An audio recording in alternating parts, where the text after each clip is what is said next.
Afternoon all. We are live at today's sales confidence event focused on you, the sales professional. No matter what stage you are in your career, we want to bring you the insights and the resources to make you more effective.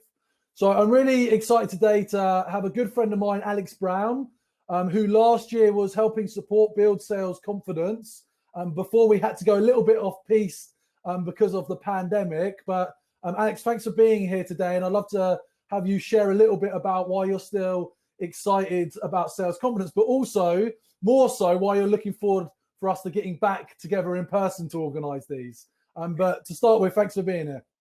Yeah, thanks, James. Thanks for having me. As you said, sort of developed quite a friendship year or two.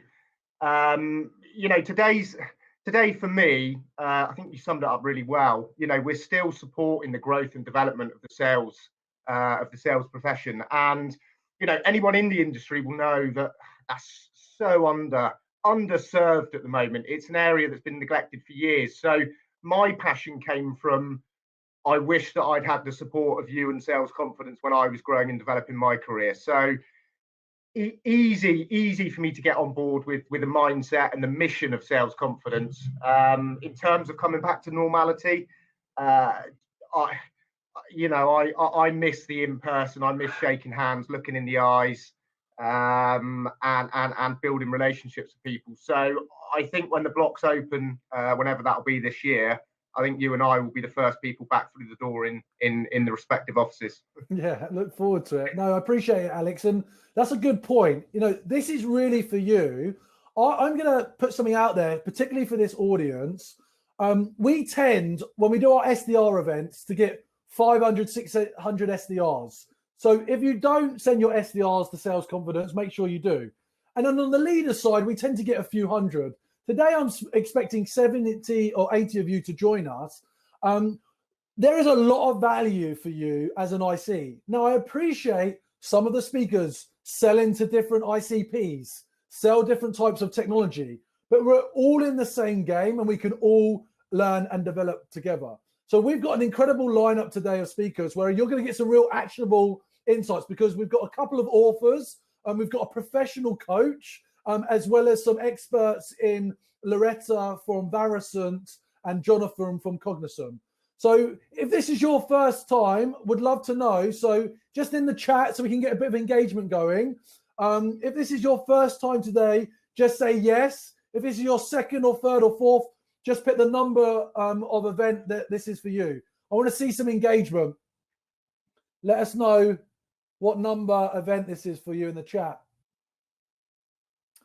So the other thing, Alex, just to ask, when you think about adopting remotely this year within the sales profession, what do you think, especially for the sales teams that you've worked with, what's the one thing that you feel that salespeople have had to up their game on or improve to be most effective in this remote digital selling environment? Yeah, sure. Look, it's been challenging across the board. I think, interestingly, the whole world has moved to inside sales, right? So I guess the transitions for those field sales people has been a little bit more abrupt. But, what I'm seeing is, and I certainly feel this, is, the most difficult thing is that camaraderie, the office atmosphere that you just can't replicate on your own. So having that level of discipline, having your process that you run through every day, I think is more important than it's ever been. Not having that person next to you who's in the trenches, I think is a bigger disadvantage for many people in the sales industry. So the need to be dedicated and productive and have a process in place is 101 for me. Yeah, no, love that. Great. So the process today is we're going to have 5 speakers delivering insights over 7 minutes. So we've got Jonathon Lett from Cognism, who's gone from SDR to AE to sales director in record time, less than 3 years. We've got Ben Riall, who is now the author of The Pillars of an Elite Sales Career. So ask yourself what level of earner you are right now. Are you a 50K earner, 78K earner, 6-figure earner? where are you in that stage of career and where do you want to be? Ben's got some great tips on how to structure your sales career like the elite. Then we've got the wonderful Loretta Jeremiah, who's going to be talking about back to basics and understanding the lessons that she's gained to accelerate her sales career. Then I'm really excited. We've got the wonderful Ravi, Rajani, who's going to be sharing how to share your personal story to help drive sales. He's an expert speaker and confidence coach, and I'm incredibly aligned and grateful for the work he's doing in the industry. And then finally, we've got the wonderful Chris Hatfield, who is a founder and coach of Sales Psyche. We're very passionate about mental well-being at Sales Confidence. Ask yourselves, is your manager supporting your well-being? If not, ask yourselves if that's the right place to work, because that's how serious I think it is. And if you do need support, speak to Chris and the Sales Psyche team to introduce their coaching and services into the business. But we're going to introduce each speaker, Alex and I, then we're going to have a panel at the end, and then there's some networking. So Alex, if I can just ask you to step back, and we'll invite you back in shortly. And Jonathon, if you can get ready on the stage, that'd be fantastic. So Jonathon, if you don't know Jonathon, honestly, he's a great guy. Cognism have been an amazing UK founded success story. He's going to be talking about making the leap from AE to management. Jonathon was the third sales hire for Cognism in 2017. And trust me when I can say they were practically working out of a shed south of the river. And he's taken on the responsibility now for the global sales and managing a sales team across the globe. He joined Cognism as an SDR. So in less than 4 years, he's gone from SDR to AE to now building a global team of 15 AEs, also focused on developing the UK and the US. And all of them were recruited from the SDR function, which is incredible. So Jonathon, I'm going to hand over to you now. Welcome to the stage. You've earned it because we've been having a few tussles for a few years, but this is your time, mate. Good luck. Have fun. Perfect. We got there, James. So thank you. So yeah, James, thank you very much for the intro. So just to give some context for my talk today, everyone, I'm going to discuss 3 key learnings of moving from an account executive into that first-time management position. And hopefully there's some useful nuggets you can take away and employ today as an AE, and also give you insight into some of the things that I faced when I moved into a management role for the first time. So when I first started exploring the idea of moving into management, I had a session with Angie Vokes, who's the founder of Women in Tech. And she drilled something into me that I wish I focused on much, much earlier in my career. And that's the power of effectively communicating upwards. For me, what this means in really simple terms is firstly communicating the good that you're doing, but also understanding your manager's objectives and then religiously communicating how you achieve them in your day-to-day activities. The first thing to do as a rep is really understand your manager's goals. So it could be that your manager's objectives is scaling the team. It could be that they're looking to reduce ramp time. It could be that they're tasked with innovating on the current processes. Find areas that you can have a direct impact and then communicate how you're tackling them on a weekly basis. If I look at my team now, our new AE manager was an expert at this when he was an account executive. If he was training a new rep, I'd get weekly updates on their performance. If he improved or had suggestions around a process, I got communications via email constantly. And the key lesson that I want to convey is don't let your hard work go unnoticed. If you're doing something positive, you should always think how can I communicate this upwards? It'll do wonders for your career in the long term and just really make you stand out from the rest of your team. The second area I want to discuss is the importance of building relationships outside your immediate functional team and the impact, again, that this can have in your career.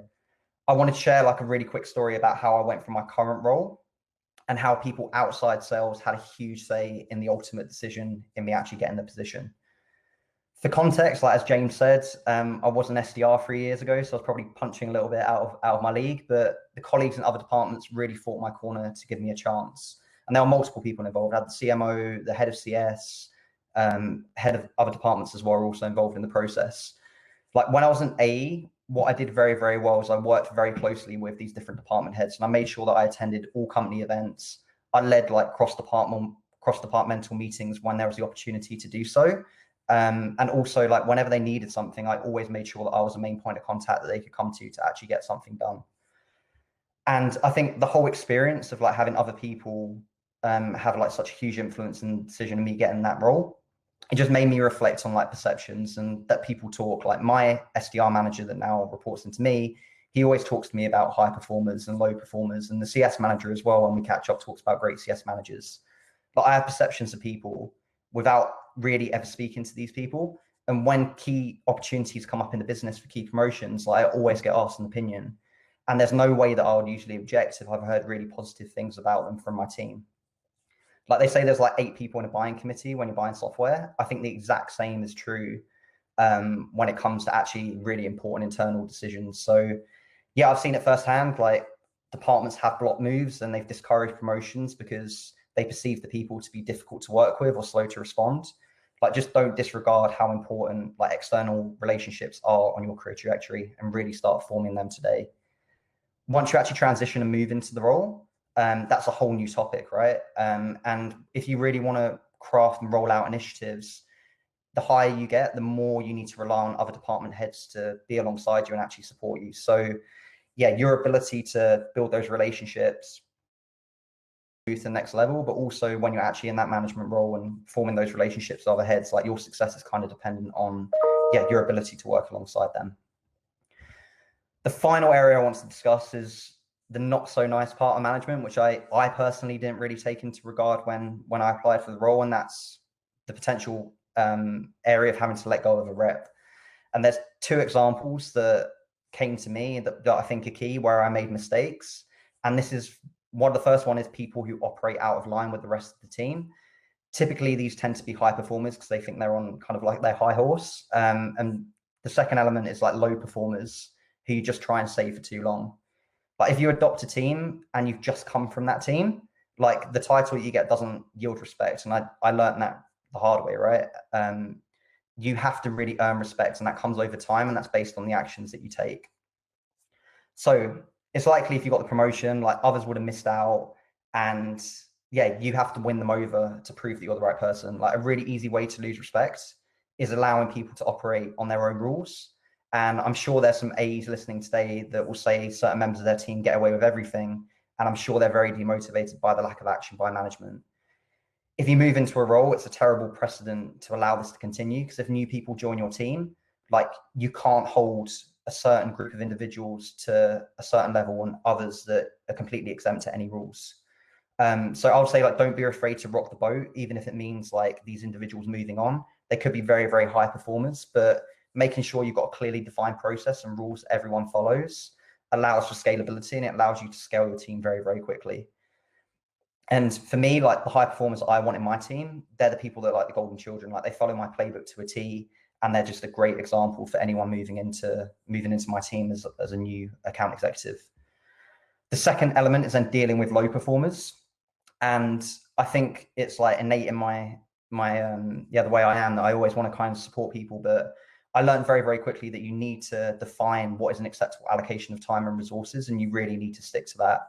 Like after the point, if there's no improvement from the individual, like unfortunately you will have to let them go. And prolonging this for too long, one of the things that I've seen is that it shows the wider members of the team that you just allow for consistent underperformance to go unnoticed.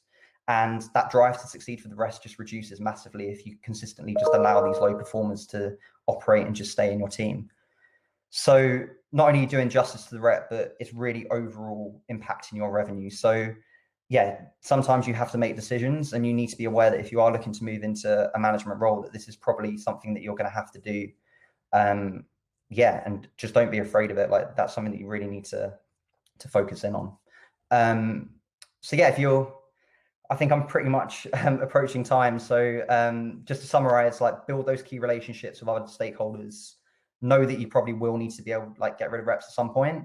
And finally, always make sure you communicate upwards. And yeah, if anyone has any questions, like do reach out to me LinkedIn. I'm more than happy to continue the conversation.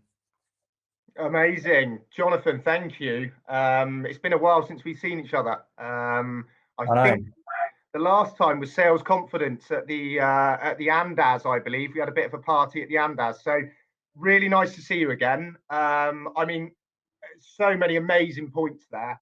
I was taking notes myself on a couple. Number 2, particularly for me, building relationships within the business. It's it's 101. It really is, and you know, it's something that we use in our sales process every single day. Why you wouldn't apply that to job searches and promotions, I don't know, but some really, really great advice. So thank you, buddy. No problem. Jump off, Alex. Sorry. I think, I think you jump off now, mate. And I think we've got the wonderful Ben Riall joining us now. So thank you, Jonathon. Really, really interesting.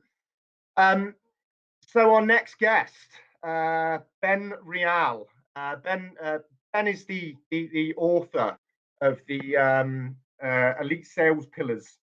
Sorry, I'm just getting my notes up here. Ben is the author of the 5 elite sales pillars. So apart from being an all-round good guy and looking incredibly well groomed for a man in lockdown, Ben, apart from being the author of the best-selling book of the 50 elite sales pillars, Ben has actually been around and interviewed 50 of the most elite and greatest sales leaders from across the world, and he's put some of those insights and gatherings down on paper for us to sort of learn from and grow and develop our careers. So over the last sort of 10 years, Ben rose through the ranks from SMB sales right through to enterprise, achieving huge success at companies like Salesforce, notably. After interviewing the elite salespeople globally, for the book, Ben wrote and published, and it's received outstanding reviews and continues to build momentum. Still actively in sales as an enterprise AE, if I'm right, Ben? Yeah, that's right. Excellent. And he's here today to share what he's learned on his journey, A, in his career, but B, equally, in his journey through talking to you know, the great and the good from the industry. So Ben's going to be sharing today how we can really accelerate our success and develop our career through a number of key pillars that are going to enable us to actually achieve that, and you know, for it to be a goal that we're going to act upon. So Ben, welcome. Really lovely to have you. I think the last time we saw each other was down in Richmond. I think so. Yeah, good times. Yeah, almost a year ago. So really lovely to see you again, buddy. And I will give you the floor. Good luck. Let me kick off. Let me just go back quickly. So where I want to start with this is the bad stigma in sales, right? So for many, many years in sales, we've had a bad stigma of commission chasing salespeople that care nothing more than closing the deals. Unfortunately, something that we have to carry in the industry. Let's even take it a step further. I mean, imagine going back to when we were at school. We come home and we say to our parents, "Hey, mum, dad, I'm really excited. I want to be a salesperson when I'm older." The shock that would have brought into your family, right? Probably a very fictional scene, but let's just imagine that. What they might have said is, "Why don't you focus being a doctor, a lawyer, an accountant," something like that, one of these profound professions for many, many years. Now, fast forward to today, I think that stigma is starting to lift, it's starting to change. And actually, we're having a positive light shone on our industry and the way it's going. There's many reasons behind that. Something like sales confidence is certainly a good one, but I think one of the biggest innovations behind that is tech. The decades we have seen exponential innovation growth, and despite the bad ships of 2020, it was certainly an enabler for tech and what we've seen. Within that, it's created enormous opportunity across all professions, from developers, designers, customer success, and many more. But some of the pack that is really leading it and pushing it is salespeople. It's really transformed the sales career, in my view, and certainly what we've seen, that salespeople are certainly earning well into 6 figures in this career. And the rare few, those unicorns breaking into 7 figures. I've not quite been there myself yet, but I certainly would love to get there. So things have certainly changed. But when we look at the sales career structure, it's not quite there versus others, right? So in other qualifications and professions, you might go to university for certain reasons. You might then go to gain further qualifications in your career and go to a company where you can further progress. It's quite clear cut, mostly. In sales, we still need to kind of figure it out ourselves. And that's very much the problem I think many face and many struggle when they try to pursue. So where the pillars came from was, is there a way to help people with this path forwards? Alex mentioned there that I interviewed 50 elite salespeople all across the globe.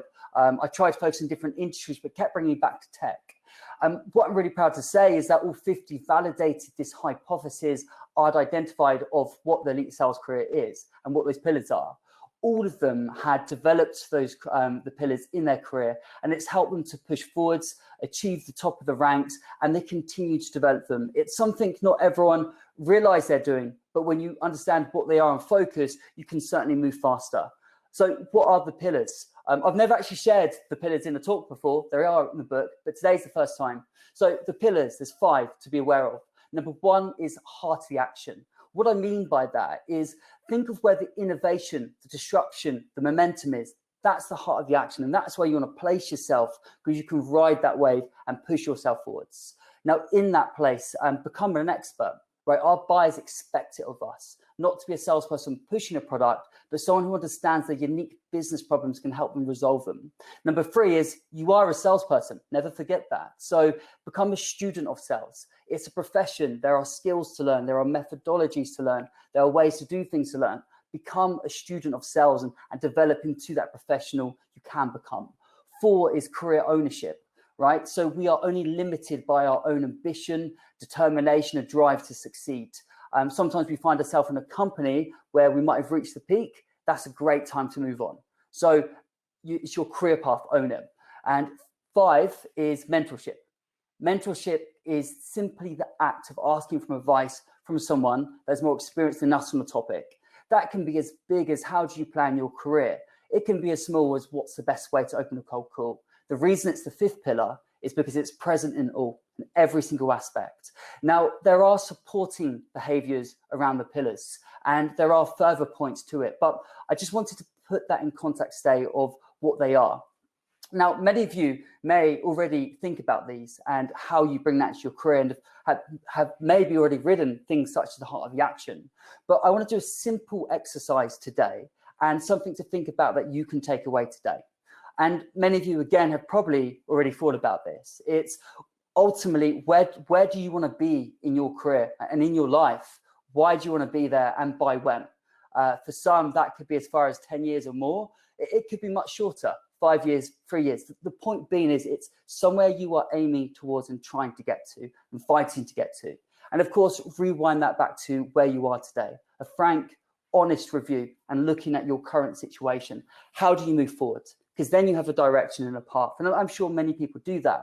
But now looking at the pillars, what can we do with that? Is if you can place yourself where that disruption is happening, that innovation, and a lot of that is around customer experience, it's around big data, it's around AI and various other things within. If you can place yourself there in a good company, you're going to move faster forward than you might have otherwise. And the next is position yourself for growth. What do I mean by growth? Perhaps you step into a company as a very senior person or somewhere in between, but on your team. Think of a company where your peers are maybe much more senior than you, but you're on their level to join the team. That's a place for growth, where you can go somewhere and develop your skills, have that mentorship, have these people around you and grow. That's where we see our biggest successes. You combine those two things and you look at your career path, you will move faster forwards than perhaps your peers might. That's some of the things that Elite have done and do. There's many more things to share, and the book is packed with all of that, with what the pillars are, sharing those key stories of those 50 elite salespeople, 17 in the book, and things people can do. So in summary, what I want to share today is I think this is an incredibly exciting time to be in sales, and it's changing, it's transforming. I shared what the pillars are and hopefully some useful information you can take away today to help you develop your career. Okay, you might not see the impact today, but certainly will get you focused on something you might be able to do today. And if I have one ask for the audience today, some of you may have already read the book, some of you may have never heard of the book, and this is the first time. If you have been intrigued, and you do, there's just one small ask I have, which is please do leave a review, 5-star preferably with a good comment. I'm particularly proud of those reviews on there. And the reason behind that is I have one big goal behind this is I want to help 100,000 salespeople out there reach the peak that this career can offer them. And those reviews, that's what drives the momentum. That's what drives the noise. I still am an individual contributor. There's a lot left I want to achieve. So this is really a project about giving back. So that's what I wanted to share today. I hope I've given some value to the audience. I hope I've given you something to think about in your career. And over to the other brilliant speakers we've got lined up. Ben, absolutely wonderful contribution today. It's been amazing to see how you've evolved your talk track around this. You know, the fact that you're now a official published author, which you set out to achieve, is a great example to others of you watching this. Really think about what that big dream is for you, not just the next year, not just next year, but the next 5-10 years in terms of where you want to be positioned in this market. Someone said to me a few years ago, this was someone that's been in the Valley since the 1980s when they set up their company. And this was actually said to me in 2018, but they said in 2018 at a sales confidence event, like, this is like first generation Silicon Valley, meaning it's just getting started here. And the fact that you're getting engaged, if you are to apply Ben's principles and pillars, you have got huge upside from an earning potential and a great career ahead of you. And I love the fact that you've authored a book and still are in the mix day to day with sales, Ben. So looking forward to a lot more from you as things evolve. But thanks for joining us today, and look forward to the panel in a moment. Cheers, James. Pleasure to be on. Awesome. So next up, we've got Loretta Jeremiah, who is the regional manager at Varicent, and she's going to be sharing her back to basics lessons that she's learned in accelerating her sales career. So Loretta, if you can get ready to come to the stage, I'm just going to complete my introduction. Hiya. So Loretta's got 8 years of experience in B2B SaaS across multiple industries, including financial services, telecoms, retail, both within the UK and Europe. She likes to be part of a high performance sales culture. And if you haven't got your eye on Varicent as a business, go check them out. Incredibly powerful sales performance management platform, and somewhere that you can really thrive. And they've got a great leader in Matthew Blanchard. Outside of work, she's a competitive netball player as well, and a lover of interior design. Really excited to have you on board, Loretta. I'll pass you the mic. Over to you. Perfect. Thank you very much, James. And thank you for the opportunity to speak today. It's such a great community to be a part of. So happy to speak and connect with you all. So this 7 minutes will go by very quickly. And so what I want to talk about today, the first career shaping things that I learned that have followed me through my sales career and are still very much relevant today. So we're going back to basics. So I align my development and success to 3 separate pillars or main lessons. So number 1, that's my personal success. Number 2, that's success with my clients, which is an obvious one. And 3, success with management and the people within my team that can make a difference to my day-to-day. So today I'm going to cover some easily actionable points that everyone can implement today. If you already do some of these to some extent, then it's only 7 minutes of your life wasted. And if not, then give it a try and see if it makes a difference. So let's kick off with lesson 1. So for my personal success. So for me, this is down to the reason why I and a lot of us do the job that we do. And it was a question that I was asked very early on in my career. Why do I want to be in sales? Now, there may be 100 reasons, but for me, I love the variety in my days. So I work in a European remit, and I've had weeks when the world was open, of course, where I could be in 2-3 countries a week, and I absolutely loved it. I'm also a very competitive person, and I love to win. And finally, I love that the hard work that I put in is directly aligned to my commissionable earnings. So message 1 that I want you to take from that is, when moving into a new sales career, make sure you've got a good understanding of your commission or bonus plan. This can vary significantly between companies and in some cases be really, really complex. And you can be made to feel like, you're expected to understand exactly what's in front of you and be pushed to sign it. From leverage to absolute plans, what accelerators you may have, any additional spiffs. There's so many different nuances. And by not fully understanding how you earn your commission, then you don't know the easiest route to earning well. So first action, request one-on-one time with your manager or HR team and have them break it down and explain all elements in detail. This only needs to be done once and is well worth the time.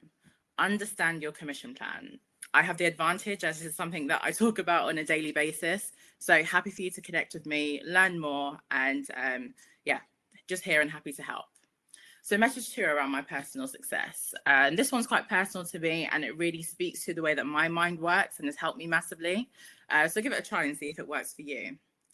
I have ideas at all times of the day and night, and it can be extremely frustrating, especially when I'm trying to switch my brain off from work, or I've got a really good idea, and then by the time I wake up, I've completely forgotten it. It drives me absolutely insane.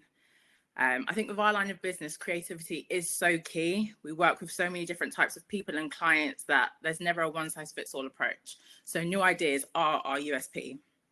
And have you ever made a note of something and looked back at it and just asked yourself, like, was I drunk when I wrote that down? I mean, I might have been, but that's besides the point.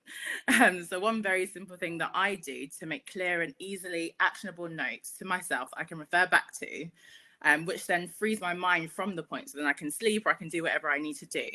I actually send voice messages to myself. So I usually do this on WhatsApp, or I use an app called Rev Voice Recorder. So by taking a step further than just writing down quick notes, I can explain in a much easier way the background to the idea or the to-do that I need to follow up on. So I'd usually explain what the idea is, give myself an action point or a comment to reach out to a set person, whatever it is, but it's so much easier for me to refer back to when it's me explaining it to myself. So action, try it today, use WhatsApp or download the app and see if it works for you. So 7 minutes is going to go fast. So I'm going to move on to lesson 2, success with your clients. And as I mentioned, there's never a one size fits all. And I know, with this audience, I'm speaking to seasoned professionals. So rather than try and give advice, I'll speak to things that I've learned and that have really been ingrained from me from the early days. So message 3. So one skill that I don't think any seller has an issue with is talking. However, active listening can be more of a problem. A lot of the time, some people are listening to figure out, how your product or solution fits, or to decipher the information you'll need to pass on to your technical or your services team. But remember to always stop and listen. As a key point of contact, you should know what is keeping them up at night, what makes them feel like their job is on the line. Listen. Ask specific, well thought out questions, refer back to information that they've shared previously, and show that you're linking their story together and really understanding their pain. Not just the standard self-serving questions that we are taught to ask. There's not many ways to build trust very quickly, but it is very, very easy to destroy it very quickly. So have your contact or client leave a discussion with you feeling like they've been heard, like they've spoken to someone who cares, and you can try and go a step further and do one thing that makes a personal difference to them. Now, this can be quite difficult, and I recommend never to make any promises, but look out for things that seem personal favor between the two of you, that you can make a difference and help build that trust. My team have questioned in the past how some of our more difficult clients get on with me so well when they seemingly have had issues with quite a few other members of the team. But, the key thing is that I listen and I focus on their personal pain. So action, if you don't already, change this today. Be available, be present, and be caring. So work to build that next level of rapport. That's how you get people on side. So message 4, and another very, very simple one that actually came along with a gift from one of my mentors that I had to dig out today for this session, but it's this very handy 2-minute timer. So I'll never forget, I was put on the spot at a client meeting, first year in sales, and put on the spot, and I immediately started rambling on about the product that I spent probably the previous 3 days researching, didn't even tell them my name, and it was a disaster, but I never forgot it. So a couple of days later, my mentor gave me this 2-minute timer and told me to never mention my company name or any product before this timer is done. He quite literally stalked me on some of my calls and were listening as I started cold calling, but I never forgot it. So lesson 4 for me, be sure to warm up a meeting. It's pretty much second nature now, but I still keep it in mind when I feel myself rushing to get to the point. Now we're pushed for time, and I know James is about to pop back up, so I'll move on to the final lesson, and that's success with your management and people within your organization that can make a difference. So my fifth message, super easy, and yet as salespeople as a whole, I think is something that we do fight against. Just update your bloody CRM. Just do it. My company use and sell a solution that monitors every step of your pipeline. It gives you the granular detail associated with each deal. So it monitors how your end dates change, the way values are moving, how frequently you're contacting prospects and more. Was I resistant at first? No, of course not.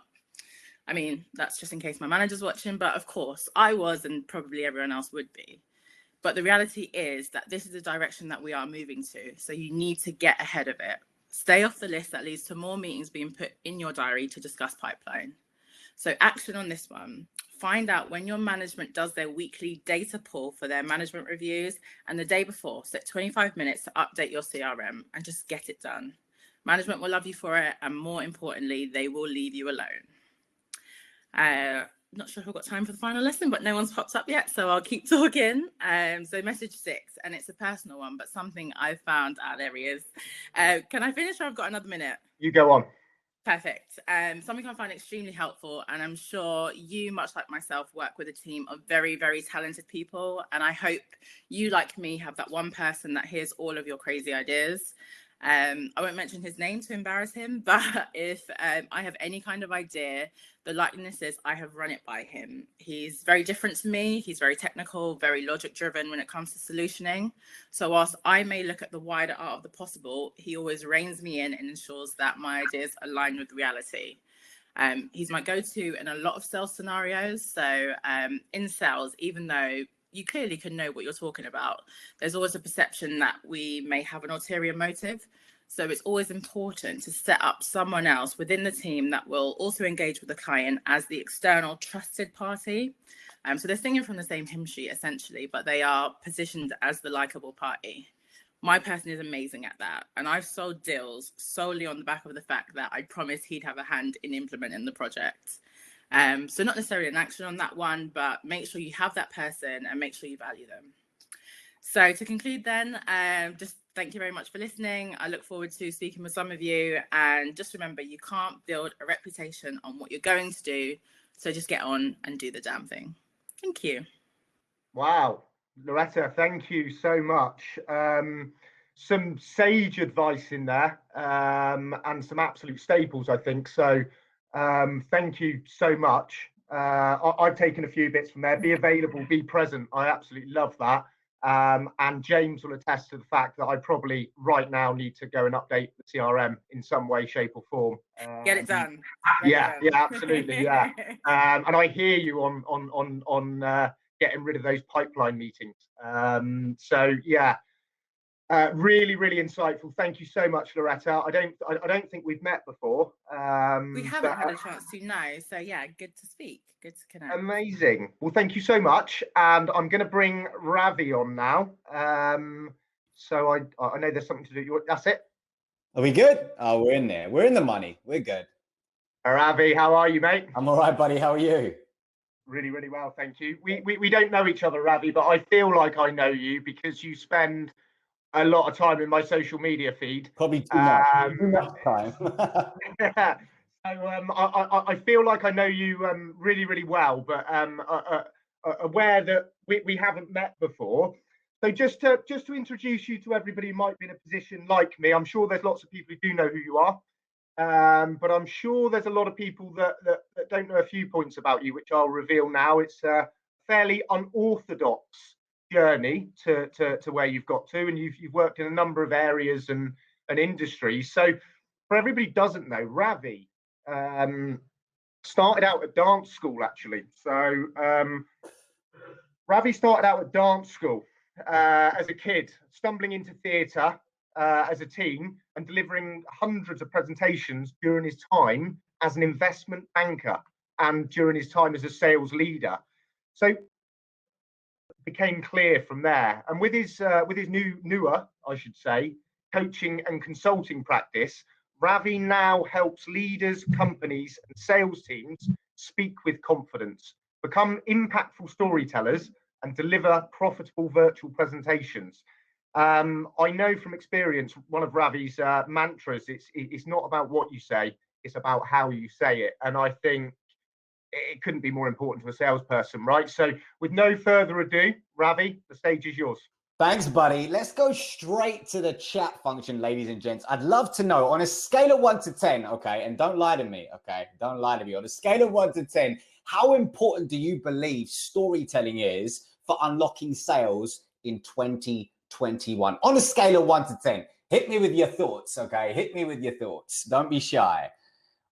Come on, Scott. I know you, brother. Okay, we got some numbers in the building. James says 10. Chris says 10. Michelle says 11. I like it. 8.5. Oh, Nuno, I've got some work to do with you, brother. I like it. 15, 9, 10. Nice, Didrik. Okay. Samin says 11. Wayne says 8. Okay, the chat's going off. I like it. I like it. So picture this. Okay, it's a classic day on the trading floor. It's noisy, it's testosterone fueled, it's energetic. And that's where I actually began my career in corporate sales. And the phone goes off. Ring, ring, ring, ring. Citibank, Ravi speaking. How can I help? Hey, Rav, great to speak to you. Sterling against the dollar, I want to buy $20 million. Can you give us a price? In less than 30 seconds, I gave him a super sharp price. I'm rubbing my hands. I'm like, this one's going to close. This one's going to close. And within less than 15 seconds, we'd hung up and I'd lost the deal. And I'm sitting there thinking, are you kidding? Like, that was such a sharp price. What did I do? My colleague walks over and he leans in and he says, Rav, you are never going to win that deal, buddy. I was like, what? And he said, you were never going to win that deal. I said, why? And he said, because he's just shopping around, because he's got a connection at the bank down the road who he's got amazing rapport with. He deals with him over and over and over again. You stand no chance, buddy. And I'm thinking, man, I missed out on revenue there because I didn't focus on connection. And how do we build connection now more than ever? We do it through stories. So ladies and gents, Alex said, my name is Ravi, like the pasta ravioli, except without the oli. And in the next 5 minutes, what I'm going to share with you all is the #1 story that you can share inside of the sales process to unlock genuine rapport and hidden revenue. Okay, now here's the big problem today. Okay, here's a big problem today. People buy from people. And what I mean by that, it's noisier than ever in the world we live in today. Think about it. Just go on LinkedIn, post after post after post, infobesity. But then here's the good news. People buy from people, because now more than ever, people want intimacy and connection inside of the sales process. And how you do that is by sharing a compelling personal story that allows your prospect to lower their barriers and actually share their personal story with you to then build real connection. Now, you're probably thinking, who is this guy, man? Who is this guy? How is he going to teach me about storytelling when I haven't even heard his story? So here it is. Funny enough, I actually didn't get my start in corporate sales or as a professional speaker or anything like that. As Alex said, my mum enrolled me into dance school at the age of 7. I was like, oh man, I secretly wanted to quit. My mum eventually let me. And then I stumbled into theater as a teen. And then growing up, people would be like, Rav, are you going to take this whole speaking, presenting, and acting thing seriously? Because you're pretty good at it. And in my head, I'll be honest, my ego was like, no. You want to go make some money. So I did the classic thing, went to business school, ended up on the trading floor in corporate sales at Citibank. But just like every other millennial in the world that you read about in the press right now, I ended up feeling pretty unfulfilled. I ended up feeling like I was living somebody else's life. And I just felt like there was something more out there for me, but I just didn't know what it was. So eventually I left that world, I resigned. And in 2016, I pivoted into TV, radio, coaching, and sales leadership in various high growth early stage startups. And people, it hit me. It hit me like a ton of bricks because I realized business presentations suck. Let's just be real for a second. They truly suck, right? They lack authenticity and connection. And as Alex said, it's not just about what you say, it's about how we say it. So the big thing I focus on is helping leaders and executives and sales teams become world-class communicators. Now, what I'm going to do with you, ladies and gents, in the final 2 minutes is show you how to break that story down and give you the structure to do so yourself in less than 5 minutes. Are we ready? Type yes in the chat if you want to go through this exercise whilst I get set up. Type yes in the chat if you want to learn how to develop your own story, okay? Here we go. So think about any story since the beginning of time. There's always context. There's always conflict. Think about the Disney movie Aladdin. Who was the hater? It was Jafar, right? There's always a turning point and there's always a transformation. So think about it. At the start, I hit you with an unorthodox tone of, I didn't get my start as the corporate sales leader. And then I hit you with some familiarity around, this is where I actually got my start, because people like dealing with who they like, trust, and know. And then I speak about myself in third person because it allows you to rehearse having the exact same conversation in your mind and cementing some expertise. Then I showed you some vulnerability by saying my ego just wanted me to go get some money. And then we talk about the conflict. That's where I felt unfulfilled. That's where I felt broken. I didn't know what to do. And then I hit you with the eureka moment. Well, this was the turning point. And then I give you the transformation. And in business storytelling, there has to be value with your story. What is your core mission? And getting it down in less than 8 seconds. So anybody who would like that structure, let me know. Connect with me on LinkedIn and I'd love to share it with you. And as we wrap up, let's go back to the trading floor for a second. So now it's 2 years later and the phone goes ring, ring, ring, ring. Ravi speaking. Citibank, how can I help? And I'd now got, luckily, a book of my own clients and I quoted a price. The beauty is here, because I'd built a connection with the person at the other end of the phone, I won the deal over and over and over again. Not because my story was cool, but because I gave this individual the permission to share theirs and it connected. Story is key, people. Thank you so much and I appreciate it. Hello. Hey, Hello. I think we're all getting involved. We're so excited about that. Ravi, that was absolutely ace. Thank you, buddy. Appreciate it. And anybody who would like that structure, just connect with me on LinkedIn. I'll put my details there and I'll send you the PDF so you can actually create the structure using a classic Hollywood story arc yourself. Amazing. For anyone who didn't think it's not what you say, it's how you say it. There's the example. That was incredible, Ravi. Thank you. Thank you, buddy. Appreciate it. Awesome. So I'm going to intro Chris as our final 7-minute speaker.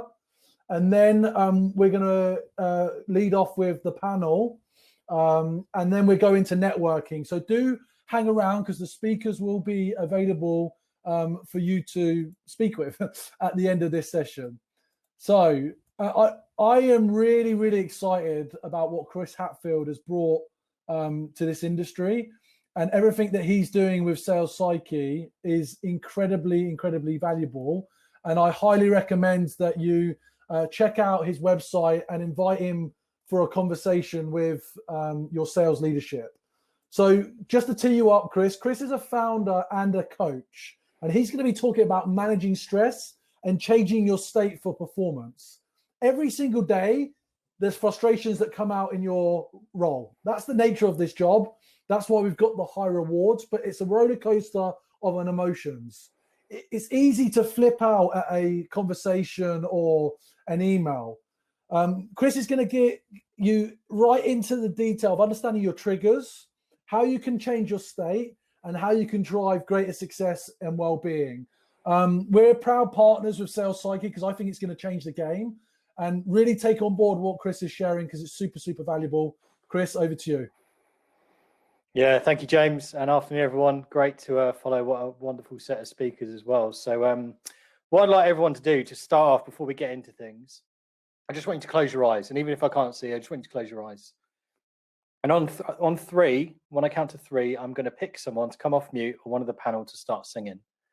1, 2, 3. Don't worry, you can open your eyes. I'm not going to ask anyone to start singing, and hopefully, I don't think anyone left the session, which is good.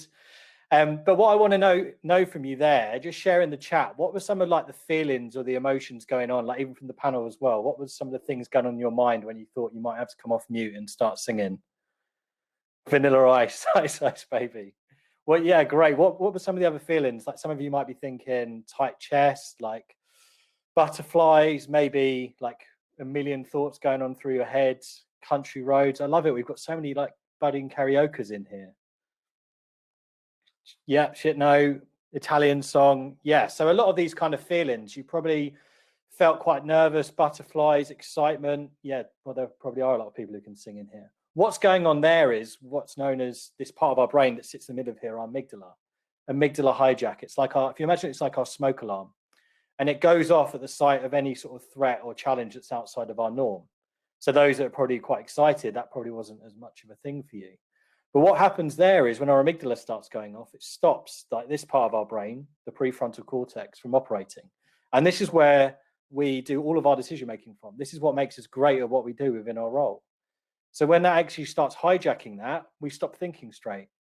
It's why you might be like, some points of your day, I don't know what came over me there, or I just wasn't myself. And you'll send things or do things or say things that you just think, why did I do that?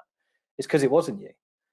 So what we're going to go through is this really simple exercise called clearing the space. And there's 3 steps to it. Let's notice it, name it, and neutralize it. And if you've got a pen and a pad, just do this as we go along. And I'll talk you through it as well. And if there's any questions after, please share. So the first one is to notice it. Notice what you notice. It sounds so simple, but often we don't notice we're stressed until we're stressed, or anxious until we're anxious. But the more mindful you can become of some of those triggers that might have come up in that exercise at the start there, the more you can catch yourself and realize actually maybe you're slipping into a stressful or an anxious state. The more you can realize actually maybe I tap my knee a bit more, or I might tap my leg when I'm getting nervous, or when I'm getting stressed, or I've got a tightness in my chest or a lump in my throat. Notice the physical triggers as well as the emotional ones. And then the second step is to name it. So name what you're feeling. And what I'd like you to do, if you've got a bit of paper now, just write down in the middle of it. I'm not going to ask anyone for what they've put down. Just write down the emotion, how you're feeling in this very moment. It could be, I feel stressed. I feel excited. I feel anxious. By naming it, it's known as something called affect labeling. What it means is it stops this amygdala, our smoke alarm, going off and re-engages this part of our brain. It forces it to have to focus. So we've kind of switched off the amygdala initially. By doing that, we've then got the statement here. We can look at it in more of a logical way. It's often why you might feel in your personal life you're so good at giving advice to other people, but you can never take your own, is often because you're so emotionally wrapped up in it. So we've got our name it. Now what I'd like you to do to neutralize it is draw 2 or 3 lines off of your statement and just write down what are 2 or 3 of the biggest things that are causing you to feel like that right now. If you've written down, I feel stressed, write down 2 or 3 reasons. Why do you feel stressed? What's going on to make you feel like that? They could be something as big as working from home, lockdown. It could be something as small as an email you've got today, or a conversation you've got coming up. And then what I'd like you to do off each of those is just ask yourself, is this controllable? Like, can I do something about this personally? Yes or no, next to each one of those. If it's lockdown, of course you can't. You can't control that. And then off the ones you have put yes next to, I want you to ask yourself and write down, what's one thing you could do or are doing to overcome this? What's one thing you can do or are doing to overcome this? Because there might be things you've started already that might not have got you there. So what you've got here is you've got your statement of how you feel right now. You've got your 2 or 3 reasons why you feel like that. You've asked yourself off each one, is this controllable? And off the ones that is controllable, you're asking yourself, what's one thing I can do or am doing to overcome here? What you're doing here is building this mind map for yourself, this reassurance to every time your smoke alarm starts going off, to reassure it. What happens when a smoke alarm goes off in the house after getting over the annoying noise? We go in and we switch it off. We don't go in the kitchen and go, oh my God, the house is going to burn down and run around. But that's often what we do on a daily basis when our amygdala, our smoke alarm starts going off. We become immersed by it. We let it dictate our day. We just think, oh, it's going to be a stressful day. And then we just think, I can't wait to get to the end of the day or the end of the week. By looking at this, you can understand how you feel. By reflecting on why you're feeling like that, it might feel like in your mind 5 or 10 things when it's 1 or 2 things. By asking yourself, is it controllable? You can remind yourself that we spend so much time and energy on things that we can't control that we sometimes convince ourselves that we can, which makes it even more frustrating. And just reminding yourself that you can't can be a powerful thing to do. And then by asking yourself, what am I doing or what could I do to overcome this? You're not just dwelling on the situation and you're moving forwards. You're asking yourself questions, not making statements. You know, our minds are a bit like a Google search engine. Anything we type in, they're going to come back with an answer. So you're typing in statements into your mind, your brain is going to look for evidence. You're telling yourself, I'm not going to do well today, not going to hit my number this month, I'm not going to be able to get through to this prospect. It's going to go and look for all the evidence to back it up because it doesn't want to prove you wrong. If you ask your brain questions, it's going to come back with solutions. How could I hit my number this month? How could I get hold of this person? And that whole exercise there is designed to ask you questions, to get you forward thinking rather than dwelling in the moment. And what you're doing there as well, by paying attention to your thoughts and your triggers, is you're removing yourself from the situation that's caused that. And there's something that, if you want to give it a Google to find out a bit more, called the 90-second emotional window, which is where if we remove ourselves from that stressful situation, our bodies are actually designed within 90 seconds to bring us back to a neutral state. It's often that we live it on within our minds. We tell everyone else about it. We tell ourselves that we're in a stressful state, that it lives on further. So just remind yourself of that. Try that exercise out again tonight if you want to be more present in the evening with your family, or in the morning, or before a big call, at the end of a big call. And just work out, like, if you're starting to feel some of these triggers in a meeting, do it immediately after that meeting and work out what were some of the things that made me feel like that. What am I feeling right now? If it's anxiety, how can I work on that? So notice it, name it, and neutralize it. Thanks everyone for tuning in. Looking forward to the panel. I think, Alex, are you coming back on? But yeah, if anyone's got any questions, send them over to me. And also, I run a podcast, Not Another Sales Podcast, with this exercise on there. So I'll drop that in the chat if anyone wants to listen to that in a bit more detail. But thanks for tuning in, everyone. I'll look forward to meeting some of you in the networking event. Chris, hello. Hello. Thank you for that. Really, really wonderful. Some great advice in there. From my side, I had a very macho image of how things should be, and I think a lot of salespeople did and still do have that. So, I was very much of the opinion that I should just keep my head down and keep going regardless of what was going on around me and similar. And it was actually James Ski that maybe made me think about the mental health side of things and the impact a little bit more. And one of the things that resonates for me, you mentioned, people get odd triggers. For all the listeners out there, one of my triggers would be, and I never know, you'd never know it unless you were me. It happens to me, but it's very subtle. My neck freezes, so I can't move my head at all. And it's happened to me in interviews. It's happened to me in difficult situations, and freeze. And I'm unable to talk to and communicate. You'd never know.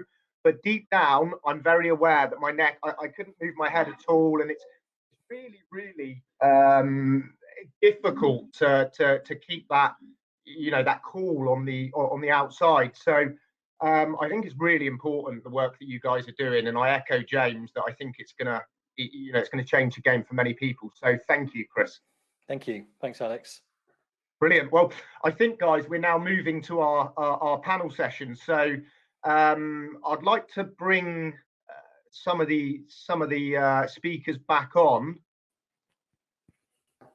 Then welcome, and we're going to be taking questions from the audience, guys. So I'm sure you guys have got questions for the speakers, and some of the stuff we've discussed today, you're going to want to dig into a little bit deeper. So look to the right of your screen, and you'll see the chat.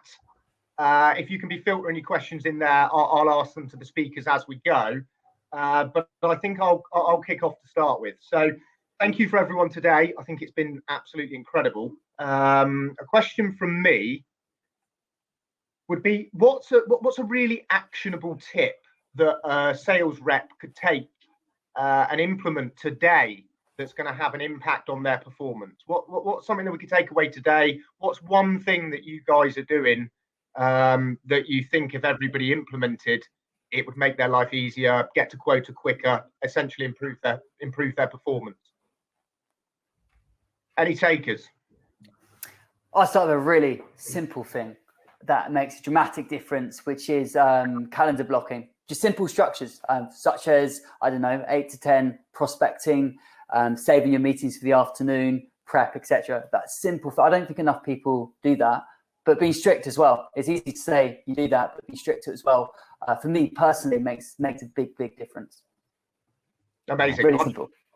Big advocate of it. I live by it, Ben. So yeah, completely hear that. Any other top tips, guys?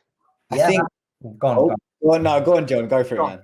Thanks, I appreciate it. So yeah, I think the key one for me is, I always found that the people that really get the ball rolling very, very quickly, always spend time just with your high performers. So identify who the high performers are in the team, and literally try and join as many of their calls as possible. If you've got access to great technology like Gong or Chorus, like they're just amazing resources for you to just tap in and identify like how people are dealing with typical objections that you face. And I would be a massive advocate of, yeah, just really delving in, getting access to those high performers and emulating exactly what they do.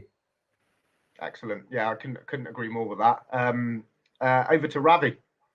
I was going to say something around, when I was in sales leadership, we would always think about, okay, what's the next tool to supercharge our sales? What can we do with this? What can we do with that? But actually, something as simple as a video DM to a prospect is the thing that can build connection quicker, build rapport, and it will collapse time in your sales cycle. Because like we said, during the storytelling piece, people really connect with other people's stories. And the amount of times where you see people who are connecting with the same old text on LinkedIn, and that's not a problem, but if you could do a voice note or a video DM, if you are comfortable in doing so, it can really differentiate you. Super simple, but if you can send 5 today, it'll be interesting to see what happens. I couldn't agree more. I think video is changing the game, and I think you're right, Ravi. At the moment, completely underutilized. I mean, I see every day on LinkedIn, we need to cut through the noise and make our approach different. That's one actionable way you can do that today. Nobody's doing it. I get approached and pitched on a weekly basis. I can't remember the last time I received a video outreach. So, that will give you an idea, guys. Loretta, I don't know if you do have anything to add on that. Yes, I do. So again, I'm all about the simple things that make my life easier. So I mentioned I do a lot of voice recording for myself, but another thing that I do is I set a hell of a lot of alarms for absolutely everything. So if it's a case of contacting prospects and I need to reach back out, I have specific amount of timing. I know we say you have to contact them a certain amount of times, but I do like to leave a little bit more time, but I make them more meaningful. But I set alarms for absolutely everything. So whether it's I need to make a call and I know morning is better than afternoon, I am doing 100 things at once and I can be forgetful. So I set alarms for everything just to make sure that I'm hitting the right people at the right time. And I found it's been quite successful. So yeah, I recommend it. Amazing. I love your I love that you're always going back to basics, Loretta. And I think it's simple. Yeah. 100%. And I think for me, I have to have a word with myself sometimes when things aren't going my way, and I really have to come back to basics and say, okay, let's get the foundations there again, and absolutely. And there. So it's something I should probably implement more. But I find myself going back to it when I'm not performing at my peak. But yeah, I'd like to implement that in my day to day. Thanks to all the viewers that are sending questions in. I will come to them now. First one that I can see from Finn. Thank you, Finn. And it's directed for John, actually. Sorry to put you on the spot, John. When you spoke about performance, what things do you measure in addition to closing deals? Okay. Yeah, so I think performance, it depends really what your role is, right? If you're an account executive, there's so many different elements to it. And for me, I'm very metrics driven. So performance for me is tangible. You can actually see the results. So it might be your opportunity to close rate. It might be your initial discovery to accepted opportunity. Like for me, it's all in the granular details. And if you track this on a monthly basis, and for me, what I do for my team is I define all the core KPIs. So at the beginning of the month, I say, okay, as a manager, my expectation is I will provide you with 50 demonstrations. From those 50 demonstrations, you need to get X amount of opportunities. And then from those opportunities, you'll get X amount of close. So for me, it's really easy to visualize from a performance level, like where the gap is. And it really doesn't come down to just that end revenue number. Like some months you might have more demos than other members of the team. And the expectation there is that you will close more revenue because you're getting more demos. So I think you really need to get into the details and look at like the input that's going in, and then that will translate to the output. And from like a AE perspective, like if you're looking to go into management, performance could be a number of things, right? It could be based on, if you're a senior member of the team, the expectation that you onboard new people, that you spend time and you lead collaborative efforts across different departments. Like it's really showing that initiative. I think that's what I will say, Alex. Excellent, mate. I'd completely agree. Your mindset on that's very much aligned with mine in terms of the numbers and it being being very tangible and achievable. So thank you for that. Does anybody else want to chip in on that question? Or I think I've got quite a nice one from Louise that I'm really keen to hear as well. Ben, from your book. Sorry, Karen. I've got a question from Louise from you, buddy. From your book, whose story most inspired you? We know you spoke to sort of 50 of the world's leading sales and rev leaders. So I'm just keen to find out whose story most inspired you. That's such a hard question. I've been thinking about this the whole time when I read that. So thank you, Louise. It's kind of like, in a very minor way, asking a parent which their favorite child, like in the most basic sense. There are some really quite amazing ones. The one that's instantly struck me is one of the 17 who made it in the book, a gentleman called Jeff Simangus from Texas. His story is just amazing of how he started his sales career with chasing storms around the countries where they had these tropical storms, for insurance claims on damaged roofs, walking into gardens greeted with shotguns, and many stories like that, to then making it to New York City, to barely about to afford an apartment with his girlfriend, having to live with a family, working in the dodgy neighborhoods, selling all sorts of things, such as his key one was workers' uniforms, then eventually getting to the Manhattan building selling coffee, and he grinded his way up to eventually making it to a company like LinkedIn, and now a company like Gong. He's absolutely killed it. So his story really inspired me, because here's someone who started from like the complete rough and going the way up, and it's a great story to listen to, right? And Jeff's is also an amazing guy. So there are some really good stories, but that's the one that struck me the most. Amazing. I could listen to those all day. It was fun. I guess I need to buy the book, right? Absolutely. Thank you for sharing, Ben. Yeah, I mean, I don't think there's anybody that wouldn't find that fascinating to hear how these people have navigated their careers, and just even hearing that short piece from you, I'm hooked. I'm going to buy the book. So thank you. Cheers, Alex. Actually, skip a question. Sorry, Cameron. Directed at John again. Have we lost John? Yeah, we lost John. Yeah. So I've actually got one for Ravi. Ravi, when storytelling, presenting virtually, would you recommend standing rather than sitting? I'm going to give you the worst answer possible, but stay with me. It's highly contextual towards the individual, but there is science around lung capacity, more oxygen when you stand up. Here's why I say it's contextual. I was coaching a VP of sales when it comes to presentation training. And weirdly, when he was sitting down, he wouldn't have what Chris would say, the fight or flight response. It wasn't being triggered. He didn't see it as a rhino chasing him. The moment he stood up, it became formal and there would be brain fog. He couldn't get words out. So I would say, think about it with what is right for you, but make sure the decision isn't driven from fear. I personally, as you saw, preferred standing up before. But if I was standing up now and everybody else is sitting down, the energy between the room would just be weird. So it's all about, think about the scenario and are you making your decision out of fear or is it right for your audience? So a cop out, but it's really contextual.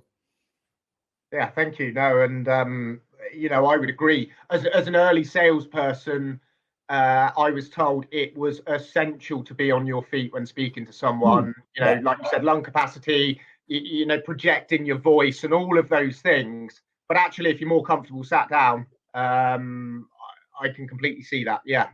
So thank you for that, Ravi. I don't think that was a cop out as such. I think it's an honest answer. So yeah, thank you. Okay, we've got some other questions here. Bear with me a second. I've got a slightly longer one from Tom. Tom, thank you very much. We are finding out outbound and generally lead gen a challenge in a highly commoditized and saturated market. Do you guys have any tips on how you can drive meaningful outbound conversations? There's a caveat there saying, no, that's pretty broad. industry is social media management, if that helps. But can we give him any insight into how we can drive meaningful outbound conversations? Sorry, do you want to go ahead, Ravi? You go. I think one thing that we've been doing a lot more of is going back and understanding where we've had contacts in the past. So I think, like you said, and like Dagmara has mentioned, you can do emails, calls, LinkedIn to brand new prospects. And, it's what our teams are doing on a day-to-day. But if you actually look at some of the people that have been in your organization or within your industry for a very, very long time. So my VP, for example, been in the industry for many, many years and has got some really great contacts. Going back and, going through his old contact list, going through his LinkedIn and understanding who he's connected to. So you're actually going to be having very relevant conversations, even if it's something you revisited before. Use that introduction and make use of what your team already have, because like you said, it is a difficult time. Everyone's at home. Everyone is in a similar position. So understand what you've got within the team, look amongst that, look at some of your VP's contacts and see if there's anything that you can use. We found it's been useful. So yeah, we've had some successes in that. So I'd say try it, see if it works. Thank you, Loretta. Great advice. Over to you, Ravi. I was just going to say a really quick tip, which I think it's sometimes overlooked, is take, for example, the sales confidence event. Now, if you're invited to it, you can't see the attendee list. But if you click accept, you get to see everybody else who is attending. So to take a cold conversation into warm, you need commonality. Suddenly, you've earned the right to reach out to Ben, Loretta, Chris, and say, hey, see you're attending the event, blah, blah, blah, blah, blah. It's way easier to start a conversation. And then you can hit them with a video, which allows more context on you. So you move and start nurturing people through the sales process unknowingly and in a way more seamless way. So you move somebody from warm to cold, cold to warm even. Brilliant. Yeah, I've got just something to add on that actually as well. To Ravi's point about building that commonality, I think a lot of the time it's kind of a lack of patience where we'll go in and maybe try and connect with someone straight away on LinkedIn and send them a message. For me, like what's worked for me in the past and where I've seen people successful is like actually spending time and investing time in looking at your prospects' content and actually caring about it, not just going in and using it for the sake of dropping in a message, but engaging in it and building a relationship through the comments section, first of all, where they see that you're actually taking time out to invest in that, to find out. And then by warming up that conversation in the comments and responding to it, not just going great piece of advice here or couldn't agree more, but actually something meaningful. It's then more of a warmed up intro to want to connect to them and go, hey, Alex, been loving the content you've been sharing. Thought it'd be really good to connect with them. Then you can send them a voice note. I mean, me and Ravi did this the other day. After all, you sent me a video, Ravi, I sent you a voice note. And it's just like a good way to kind of build that relationship up and go against the grain of maybe what else they're getting amongst that kind of sea of noise right now. Excellent. Yeah, thank you. Alex, I'm just going to jump in with one point there as well. All really, really good points everyone shared, and mine actually touched in several different ways. So that the question was around outbound. And I'd say just take a step back, and it depends how your organization is set up and your lead gen within the organization, whether there's marketing, whether there's partnerships, if you work with BDRs, etc. I have the exact same problem in the company I'm working with right now. So I try to think about it differently and started to proactively form alliances with the big players to get higher up in the organization to start. Okay, so we're trying to book a meeting every time. We're going for it. But why don't you take a step back? Maybe you try to book them onto an event and follow up, which is some of the points been raised as well. But if you've got a really good marketing team, why not collaborate for your own internal event and try those low-hanging fruit? So what I would say is approach your prospecting in multiple different ways, in a multi-threaded way, and doing all of those activities to drive those goals and measure it. So it's not a quick win. It's not a quick answer, but everyone has this problem, particularly in those crowded markets. So that's some of the stuff I've seen others doing, and I think touched on many of the points actually shared across the panel. Yeah, agreed. Thank you. I think that point brought a lot of it together, as you said, Ben. I think something that I take from it is how easily building that common ground can be and having that sort of personal touch to your outreach. I mean, Ravi mentioned it and Chris touched on it as well. It doesn't have to be hours worth of research on each prospect, and you don't You don't need to know the mother's maiden name, but there's some really easy ways that you can engage with people and sort of generate that common ground. And Ben, I couldn't agree more with your comment. Dagmar has asked us a question that leads on very nicely from Tom's a second ago.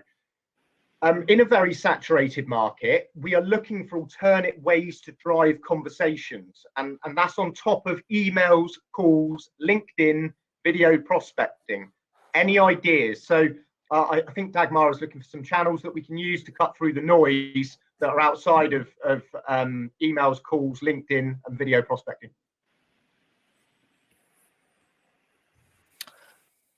I would actually, there's a cool tool called Scribeless. And oh, somebody's gone. Oh, there we are. Scribeless. Now, I like sometimes thinking about things old school where everybody's like, oh, this doesn't work, but everybody's doing what Dagmar has just said. So if you take it back to handwritten letters, when was the last time you received a handwritten letter from a prospect? You know what I mean? If I'm getting that, I'm opening it. And there's a cool company called Scribeless where you type in the text, they send it on your behalf, and it's pretty cost effective. I've tried it, and it's a nice touch. So that's one thing which I think is a bit old school, but it's kind of like new school now as well.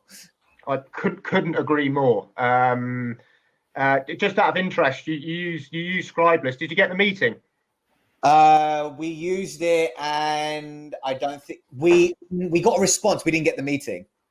Ah, there we go. We didn't get the meeting, but I still think we should have done it more. Yeah, there we go. Way more, because it's like, hold on, this is like nobody's doing it. We're all thinking about LinkedIn video, which is cool, but that's what everyone's doing. I would add that, and naturally I'm an advocate for it, but I feel like, especially at rep level, you don't always get the marketing resources that you want. Pulling together your own small webinar with your top prospects, inviting an existing customer that you sold to, like your own mini events that you can control, like they're so powerful. Don't wait around for marketing to organize the event next quarter that you eventually get someone to. Like, you know, the other thing is like doing shared demos. This is quite difficult sometimes to pull off, but if you can get one of your friendly customers that you've closed, get them to go and demonstrate their use case, explain that, look, we want to give you a bit of airtime because you've been a great customer. I'd love for you to share. And then like literally just go through all your prospects for the last quarter that haven't really engaged and say, look, we're going to show you how one of our existing customers is using this. And I'm always a big believer that just throwing the party, i.e. the fact that something exists, even if they can't make it or won't be there, is another different touch point. Versus some of those others. So that's what I just wanted to bring in. I'm just going to start wrapping this up for the networking. So is there any more responses before we wrap that up? I think just to add to your point, James, which I think you do really well with sales confidence, is you're keeping the timings really succinct. So those kind of events, you know, we've looked at putting those type of webinars together and just having them for 20 minutes and just having them very specific on a topic, so that it's a case of, one, it's very specific so that if they are interested in that topic, it's only 20 minutes out of their day. And two, if there is a recording, it's only 20 minutes. You can even, you know, scan through that and find specific discussion points that you want to go through. I think having someone invested in an hour session, you know, that is a bit more of an investment, but 20 minutes, more likely to give it a shot. So yeah, just to add that. Awesome. Well, listen, this has been fantastic. Thank you for those of you that have been on this sales confidence for the first time. There's a huge amount of value here that we're going to share the recording within 24/7 so you can share with your colleagues. Thank you for Jonathon and Ben, who we had to make way for. Great contributions, and also Loretta, Ravi, and Chris. And thank you for co-hosting today, Alex. There will be 10 minutes of networking if you hang around. We are going to be bringing back these physically, depending on how the world moves, but hopefully September time. We'll just have to wait and see. And look, if it's sooner, I'm just going to pull together a massive summer party. So, like, as soon as we can, I'm doing something big. And, you know, it will be a super spreader event. That was a joke. Obviously, a spreader of joy, not anything else, COVID or other related. So I just want to thank all the speakers. Thanks for our sponsors, Sales Loft, Varicent. We had Loretta representing today. Aircall, Benetrix, Mindtickle, Cognism, Salesworks, and also the very good friends at Refract, Allego. And I'm sure I've missed someone, but I want to say thanks to Chris Hatfield at Psyche. Please do get in touch with Chris. Let him know that you heard about him at the Sales Confidence event. I feel like everybody should be introducing Chris into your business, as well as Ravi. Everybody get the book, and I'm sure the speakers will hang around for networking. But thanks everyone for getting involved today. It's been a really valuable session.